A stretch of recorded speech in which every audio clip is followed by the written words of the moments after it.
Salut à tous, c'est Frédéric Delavier. Ce soir, je voulais vous faire une petite vidéo pour vous parler de spiritualité, de religion, mais aussi d'évolution et de darwinisme. Et pour vous expliquer que spiritualité et religiosité sont directement liés à des processus évolutifs qui ont été mis en lumière par Darwin, et en partie la sélection naturelle, la sélection des êtres, des choses les plus appropriées à permettre la continuation de la vie. Pour cela, je vous ai écrit deux petits textes qui, je l'espère, vous permettront de comprendre que le monde est un tout et qu'il est ridicule de vouloir opposer spiritualité, religion et évolution des espèces. Le premier texte que j'ai écrit s'appelle Darwin et Dieu. La naissance de la spiritualité et des religions sont très simples à expliquer et découlent d'un processus évolutif darwinien. Ce sont les notions de temps exprimées et verbalisées qui permettent à l'homme de se projeter en esprit dans d'autres lieux et d'autres temps, et ainsi de concevoir l'esprit sans le corps. C'est ce qu'on nomme la naissance de la spiritualité, découverte par Sheikh Delavier.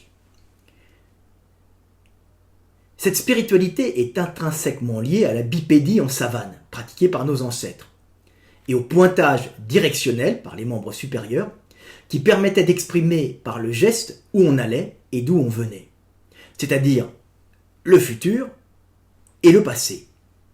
Il suffisait ensuite de rajouter des sons sur ces gestes, d'enlever les gestes en conservant que les sons, et l'homme pouvait, par le verbe, exprimer le passé et le futur, devenant un animal historique capable de parler du passé et en groupe de préméditer des actions.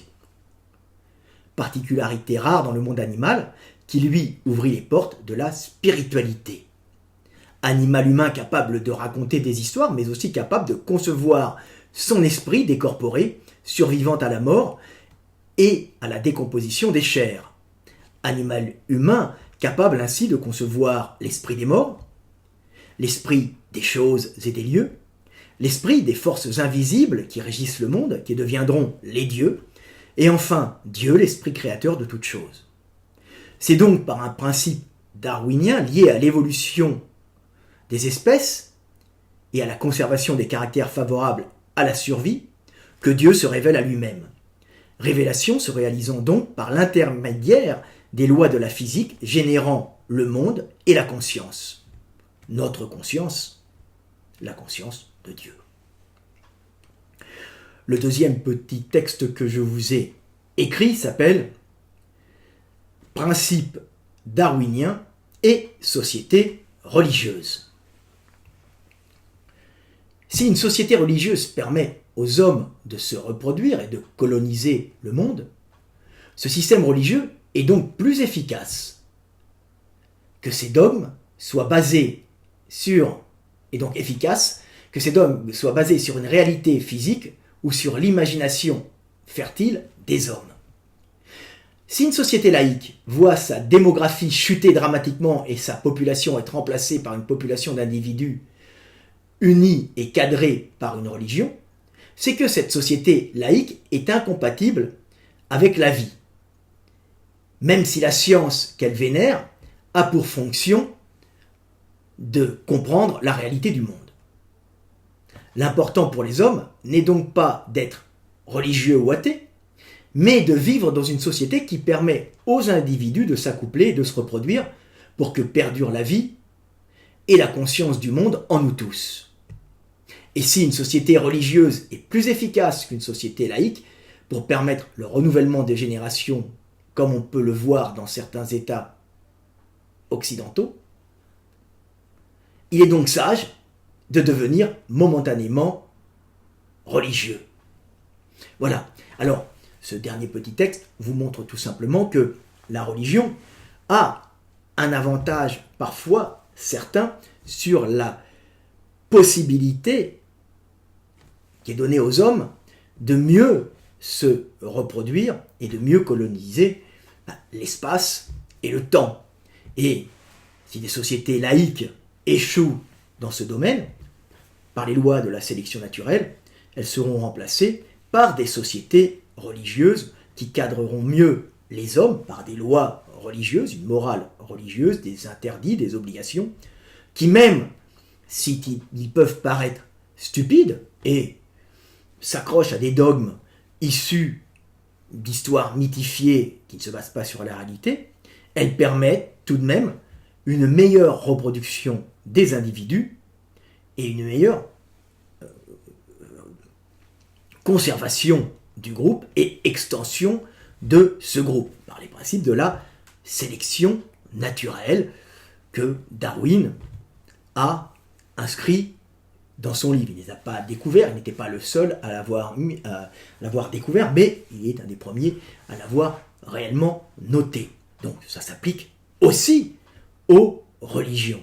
Et les religions, si elles favorisent la vie, seront conservées et même au détriment on va dire, de sociétés laïques qui vénéreront uniquement la science et qui peuvent, des fois, par une absence de morale, par une absence de loi morale et d'interdits et d'obligations, empêcher ou ralentir la bonne reproduction du groupe, en rendant ce groupe trop libre dans ses comportements, oubliant l'essentiel, ce qui est à dire transmettre la vie.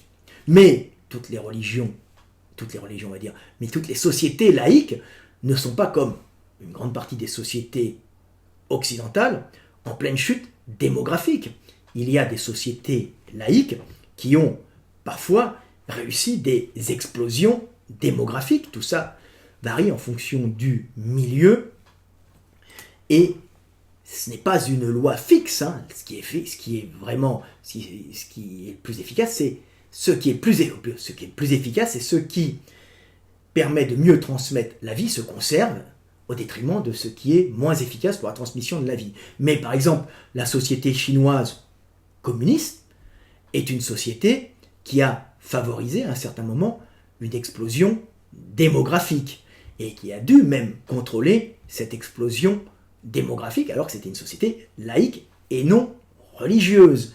Donc vous voyez qu'on peut avoir des sociétés laïques comme les sociétés occidentales, et particulièrement la société française, qui sont en chute démographique et qu'on voit cette société se faire remplacer par des groupes venant de l'étranger, religieux, qui vont faire plus d'enfants que la base laïque de la société qui devient stérile. Mais en Chine, qui est une société laïque, on a vu une explosion démographique. Donc il faut faire très attention. Mais tout ça dépend, en fin de compte, de principes évolutifs. Et vous voyez que la religion et la spiritualité, d'abord d'où découle la religion, sont issus du cadre physique du monde, de notre capacité verbalisée, donc à exprimer le temps, notre capacité d'exprimer le temps qui nous permet de se concevoir par le verbe, en esprit, en d'autres lieux et d'autres temps, de concevoir les esprits, l'esprit des morts, notre esprit se conservant après la mort et toutes les religions qui vont en découler, et ensuite les dieux, et ensuite le Dieu unique, créateur du monde, puisque en tant qu'humains, nous concevons le monde avec un début et une fin, puisque nous avons un début et nous savons que nous avons une fin. Donc nous concevons le monde comme créé, alors que nous le concevons à notre image en vérité d'humain, mais le monde n'est pas créé, il est de tout temps éternel et il ne fait que changer d'état. Mais nous en sommes sa conscience et l'homme est à l'image de Dieu, puisqu'il est conscience de Dieu.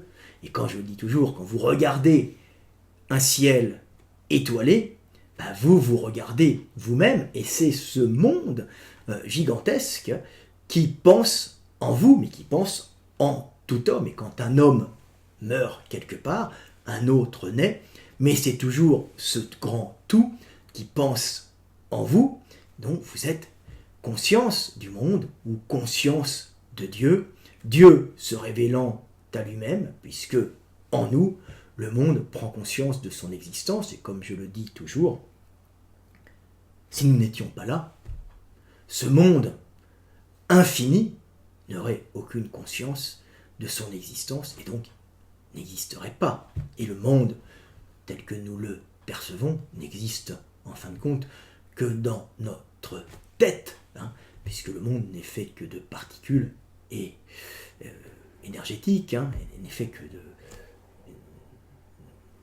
que de rien en vérité.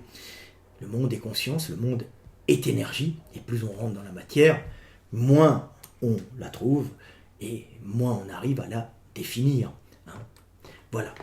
Petite vidéo du soir, espoir, pour vous montrer que Dieu, les religions, la spiritualité sont directement issus du monde et issus de principes darwiniens.